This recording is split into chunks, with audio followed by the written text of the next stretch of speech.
حضرت ابوبکر صدیق رضی اللہ تعالیٰ عنہ خود فرماتے ہیں، آپ فرماتے ہیں میرے والد محترم ابو قحافہ مجھے حضرت عثمان رضی اللہ تعالیٰ عنہ، جو آپ کے والد ان کا نام حضرت عثمان تھا، آپ کی جو کنیت تھی ابو قحافہ، تو ابو قحافہ کے نام سے آپ اپنے قبیلے کے اندر جس طرح علاقے میں بندہ جس نام سے مشہور ہوتا ہے اسی نام سے آپ زیادہ مشہور تھے، وہ ابو قحافہ کے نام سے مشہور۔ تو حضرت ابوبکر صدیق رضی اللہ عنہ فرماتے ہیں کہ میرے والد محترم نے میرا ہاتھ پکڑا بچپن میں، ابھی چھوٹے تھے، تو آپ فرماتے ہیں کہ میرا ہاتھ پکڑا اور مجھے پکڑ کر مجھے بت خانے میں لے گئے جہاں پر بتوں کی پوجا کی جاتی تھی، اور مجھے کہا کہ بیٹا یہ تیرا معبود ہے۔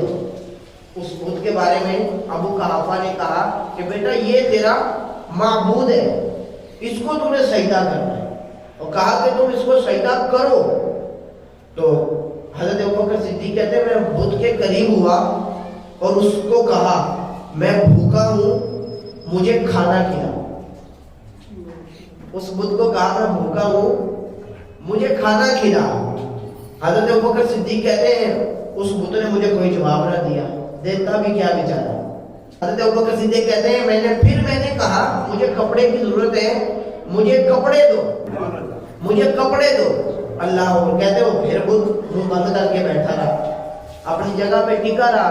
کہتے اس نے کوئی جواب نہ دیا۔ پھر میں نے کہا کہ میں اب تجھے پتھر مارنے لگا، اگر تو رب ہے تو اپنے آپ کو بچا کے دکھا۔ اللہ اکبر۔ کہتے میں نے ایک ہاتھ میں پتھر پکڑا اور کہا اب میں تجھے مارنے لگا۔ کہتے پھر کوئی جواب نہ دیا۔ کہتے میں نے پتھر اس کے منہ پر مار دیا کھینچ کر۔ جب منہ پہ مارا اس بت کے تو کہتے اس کا منہ ٹوٹ کے نیچے گر گیا۔ یہ رب ہے۔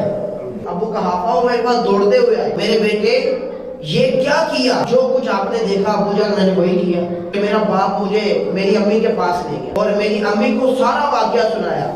اللہ کہتے میری والدہ نے واقعہ سن کر کہا اس بیٹے کو اس کے حال پہ چھوڑ دو، کیونکہ جب یہ پیدا ہوا تھا تو مجھے غیب سے یہ آواز آئی تھی اے اللہ کی بندی تجھے بشارت ہو، خوشخبری ہو، یہ بچہ عتیق ہے یعنی جہنم سے آزاد ہے، اس کا نام آسمانوں میں صدیق ہے اور یہ محمد صلی اللہ تعالی علیہ وآلہ وسلم کا صاحب یعنی صحابی اور ان کا رفیق ہے۔ سبحان اللہ، غیب سے یہ آواز آئی۔ اللہ اکبر۔ حضرت سیدنا ابو ہریرہ رضی اللہ عنہ کہتے ہیں یہ جو حضرت ابوبکر صدیق نے اپنا واقعہ بیان کیا نا، حضرت ابو ہریرہ فرماتے ہیں کہ جب حضرت ابوبکر صدیق رضی اللہ تعالیٰ عنہ نے یہ واقعہ حضور کی بارگاہ میں جب یہ سنایا نا، اللہ کو سنیے، تو جبرائیل امین علیہ السلام بارگاہ رسالت میں حاضر ہو گئے، فرشتوں کے سردار وہ بارگاہ رسالت میں حاضر ہوئے اور عرض کیا صدیق نے سچ فرمایا ہے، اور 3 مرتبہ حضرت جبرائیل علیہ السلام نے یہی فرمایا یہ صدیق نے جو بھی اپنا واقعہ سنایا ہے بالکل سچ فرمایا ہے۔ تو فرشتے جو ہوتے ہیں وہ معصوم ہوتے ہیں، ان سے گناہ ہو ہی نہیں سکتا، اللہ گناہ ان سے نہیں ہو سکتا۔ تو سوچئے کہ حضرت جبرائیل امین علیہ السلام جس بات کی تصدیق کر رہے ہیں کہ مطلب آپ بچپن میں ہی بتوں سے چڑ کھاتے تھے، کیونکہ جو جس کی ناک پر مکھی بیٹھ جائے وہ خود بیچارہ نہیں ہٹا سکتا، اس کو خدا بنا کر بیٹھے ہیں، وہ ہماری پریشانیاں بیماریاں کیسے دور کرے گا، وہ ہمیں رزق کیسے دے گا؟ اس کے آگے لڈو لا کے رکھ دیتے ہیں، وہ لڈو گل سڑ جاتے ہیں، خود کھا جاتے ہیں، ان کا خدا کچھ کر نہیں سکتا، اس کے اندر طاقت ہی نہیں ہے۔